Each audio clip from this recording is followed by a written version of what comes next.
Hey friend, welcome back to RGD Gaming. Least toxic, most fun community in all of gaming with the best mental. We have the highest IQs and EQs in all of Wild Rift. I'll explain that in another video. For that, you're just going to have to trust me for now, because that's not what I'm talking about in this one. For those of you who don't know me, my name is Bill. I'm one of the best solo queue ADCs in all of Wild Rift. Before I took a break, I was rank 600 playing exclusively solo queue ADC. I'm a challenger, rank 2 Misfortune. Do you want to know how I climbed so high, playing one of the worst solo queue roles in the game? Well, boy, do I have great news for you today. Because not only will I tell you how I did it, but I'm going to show you with this gameplay. Let me run through some of the worst case scenarios that can happen to you in a game playing solo queue. You lose Enchanted Ensemble. You lose First Dragon. You lose Second Dragon. You feed a dive champion with great CC that kills ADCs at will. You lose First Baron. Then you lose Third Dragon, giving the dragon enemy soul. In this video, I'm going to show you how to overcome all of this. Pull out a win with one of the most underrated champions on Wild Rift right now, Sivir. If you want to climb in solo queue, you absolutely need to adjust to any game. I'm going to link another video that I played as Sivir that goes over build, runes, and summoner spells. You don't need to watch that video first. Finish this one, and then go check that one out after and talk more about some of the basics with it. The first step and the absolute first thing you must do as a solo queue ADC is lane well and farm well. And that's going to be for two reasons. The obvious one, you need gold. Laning is the easiest way to get gold. It's easier than getting kills. All you got to do is last hit minions. The second thing that's going to do for you is if you lane well and you CC well, your support is going to like you. They're going to be appreciative that you're last hitting for them, that you're getting them the gold, and they're going to have more confidence in your gameplay. So if you do not know how to lane well and last hit every single minion, which nobody will last hit every single one, but the vast majority of them, learn how to do that. Work on your CC, work on laning well. Check out the scoreboard there when I pull it up, and Akali has 2 kills and Aurelia has 2 kills, and look at the gold differential. I am down 200 from Akali and 100 from Aurelia, and I don't have any kills, and they have 2 kills each. All I did was last hit minions and make sure that I'm farming my lane well, and I'm almost keeping up with somebody with 2 kills each. The next thing we're going to be noticing is the dragon is going to spawn in 30 seconds. So what should we be thinking? We want to be at dragon if our jungle is going to also be at dragon. So what are we going to do? We're going to shove the lane. We're going to go shopping. And then we're going to be trending towards dragon. We'll shove out the lane, cover our tower here, get some vision. And then we're going to be grouping to grab this first dragon. So this looks good so far. We're actually going to have 5 men on dragon. Everybody rotated forward. We are giving Akali that bottom tower. It's a fine decision. We make a mistake here. We should have waited for our jungle and just left the dragon with a little bit more health, and we gave it to Wukong. That's unfortunate, but that's going to happen. It's hard to coordinate. We don't know exactly where they are. Our vision wasn't great, but we're not going to let this get us down. It was a mistake on our part, but we're just going to go back, farm. We get a couple kills. We end up winning the fight, and what do? We focus on CC, laning, getting gold, taking down a tower. So that really wasn't that bad of a trade. 1 dragon for the tower that we got, plus those waves. We're pretty comfortable with that. After you've taken the tower on your side of the map and the dragon lane, you should have 3 things on your mind, 2 mainly until the dragon spawn.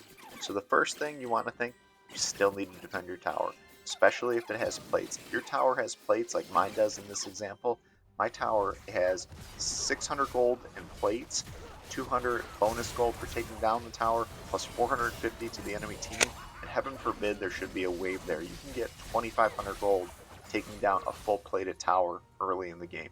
You do not want to give that to your enemy. The second thing is you want to take down that mid tier 1 tower. If it's not down yet, you want to help your mid lane and go over there and help them out. The third thing is at the next objective, the next dragon, you want to be there with your team. Watch what I'm doing here. I'm not looking for fights, even though I have a great teamfight champion.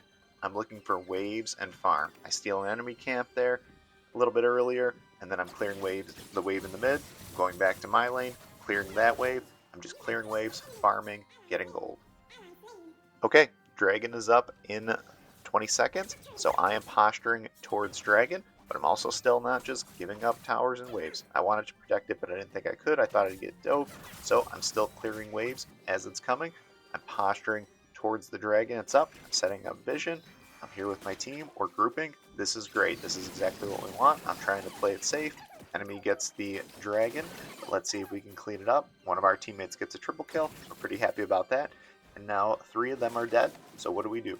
We go back to farming and clearing waves. So I look to take that tier 2 tower mid. I wasn't able to. Have to go back and shop.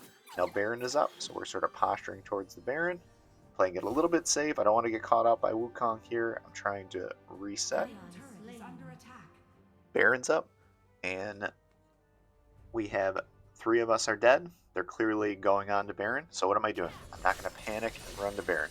I see this all the time. If the enemy has 5 people alive and there's 2 of you, don't go to Baron. You're not going to steal. If you have a champion that's really great at stealing and you're the jungle, maybe consider it. But in this situation, we're never stealing from them. The only thing that's going to happen is we're going to die, and then we're not going to be able to get in there and be able to protect the Baron fight. Especially with Sivir. You want to be alive when they have Baron. They made a mistake. They should have taken Baron and reset. And now one of them is dead. And so what am I doing here as Sivir? Beautiful. Even with Baron, I'm going to clear waves quickly, and I am not looking for a fight. If you want to lose a game quickly, get into a big team fight when the enemy has Baron, so that way when 3 or 4 of you die, the enemy can quickly just finish the game. But all I'm going to do is I'm going to play safe, so you see the Yasuo's caught out. We can peel back, but I'm not really going beyond the middle of the map here. I'm just running around, I'm waiting for waves, so I'm even a little bit nervous in this situation, but I see, okay, Aurelia is on the bottom side of the map, that's fine, and now I can rotate because she's on our side. I will clear this so that way the enemy doesn't get that, and I'm just holding off the waves. We're waiting out Baron. Do not panic, do not overextend, you don't need to fight when the enemy has Baron.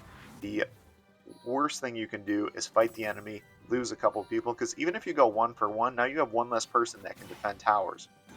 The enemy wants to be in a situation. If they trade 1 or 2 or even 3 people, it's great for them.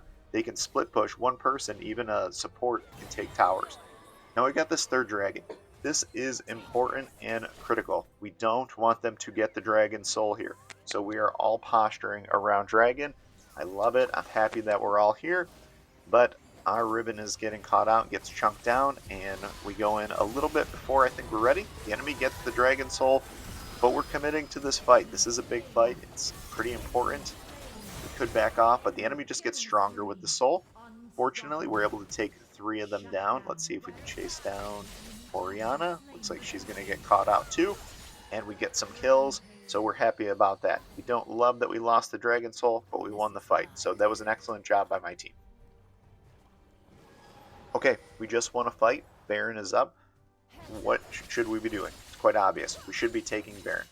Does my team need me? They do not. Blitz is the only one that's up, so I don't mind taking a wave here, putting additional pressure on their tier 2 tower, and that's going to just set up our Baron push even more because it's going to cause more pressure. So we've got our mid wave pushing and our top wave pushing in now, and if they don't get to that top tower, they're going to actually give that up, and we're going to get a tower before we even get Baron. So this is perfect. The team went right to Baron. Blitz is probably going to die here. It's exactly what I was talking about. Why would Blitz do that? He's just giving me gold that is unnecessary. He's giving us a kill, and he's going to die. And now he can't help his team with some pretty clutch grabs that you can have, especially as we're putting pressure on them as we're shoving in waves. And so I'm going, still farming. I am still farming. Do you see that? I saw that big juicy wave. I go grab that, reset, get in the shop, and now I'm going to be looking to group with my team. So when you have Baron and you are Sivir, or any EDC for that matter, you want to be with your team. You should not be split pushing most of the time. There are occasional situations where you might, but in general, you want to be grouping with your team so that way you can get into a team fight. You don't want to get caught out and get picked off. So we're going to shove the wave, and I'm posturing back, staying back, not getting crazy. Seraphin's with me. I know that I have Ribbon around me, Akali too, and Set's on his way. So what are we doing? We're waiting until the enemy makes a mistake here. What they should be doing is sending somebody to just push out waves, but they engage onto us. And they engage onto us when I'm now pretty strong at this point, and I have my block up. So we get 1 kill, and this is exactly what I talked about when they had Dragon. need to just relax, but instead they waited until we had Baron, they fought us, I get a triple kill, and they just give us the game.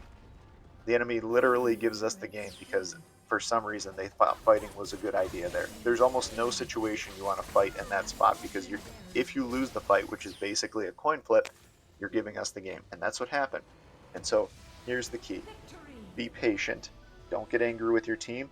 Continue to make the right plays. So don't go and fight just because you're a little bit behind. Don't go and fight because you didn't get Dragon or you lost Baron. Farm, get gold, and you'll look at my gold is way ahead of the enemy.